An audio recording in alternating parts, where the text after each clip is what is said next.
Hey guys, D Smooth here, back at it with another video. Today I want to talk about Super Smash Bros. Once again, my favorite game of all time. And I've been wondering for a long time, why is the Smash community so toxic? And this has been talked again by many other YouTubers, talking about how the Smash community is super toxic, especially Elite Smash. Why is this? Well, normally in fighting games, the primary objective is to beat down the enemy, deplete their health bar before the time runs out. That's usually how fighting games work. Everything from Street Fighter, Mortal Kombat, UFC games, pretty much every other fighting game does this.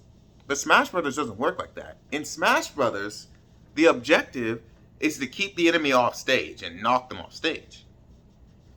In order to do that, you gotta fight dirty. You gotta have cutthroat tactics, which comes to this point. Super Smash Brothers teaches you to fight dirty. That's how Super Smash Brothers works. You have to keep the enemy off stage. Use whatever cutthroat tactics you can imagine, whether it be camping, whether it be hitting them while they're holding onto the stage, or be attacking them off stage, where whatever crazy tactic you can imagine. That's what Smash Brothers teaches you in order to win the fight. And I've noticed one thing, stamina players tend to be nicer and less toxic than the stock players. And the thing, when you're on stock, that guy's trying to keep you off stage no matter what. He'll get you to chase you on purpose just so he can lead you off stage and just knock you straight down. And they'll try, and especially, this is why they rank characters by who's the best at keeping their enemy off stage. That's all the top players care about, is keeping the enemy off stage. Super Smash Brothers is about fighting dirty. It literally teaches you to fight dirty. That it's all about being cutthroat, being cunning, being conniving. This isn't like Street Fighter, Mortal Kombat, King of Fighters.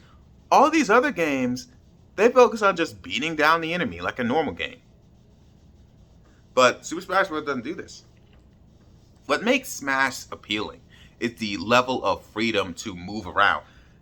Super Smash Bros. Have a level of freedom that is unmatched by any other fighting game. Even Tekken, there's no competition in terms of the level of freedom that you have in Smash Bros. You can jump around, have all these crazy abilities, all these platforming elements into the game. But when you make the focus on the game is keeping the enemy off stage, they will forget all their other tactics and they'll just focus only on fighting dirty. This is why the Smash community is so toxic, why there's so many teabaggers, why there's so many campers, there's so many people who try to time you out, so many trash talkers in the community. Why they rage quit so much? Because they're trained to be cutthroat. They're trained to be conniving. In order to be good at Smash, you gotta be a snake. You gotta think like a snake. You gotta be as cold-blooded as possible in order to win. That mentality is not prevalent in the Street Fighter community. It's not prevalent in the Tekken community, because those games are just about beating down the enemy. And when you're trying to beat down the enemy, there's a certain level of fairness. You're expecting the enemy to fight back. You're expecting the enemy to do all these type of tactics.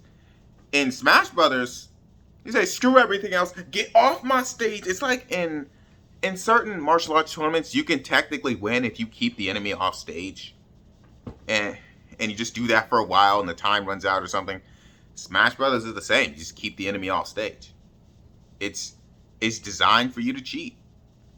It's designed for you to cheat. That's what Smash Brothers is. It is a game for cheaters, for connivers. It literally programs you to be cold, conniving. That's how Super Smash Brothers is. Well, tell me what your thoughts below. Do you agree? Do you disagree? Leave a like and comment.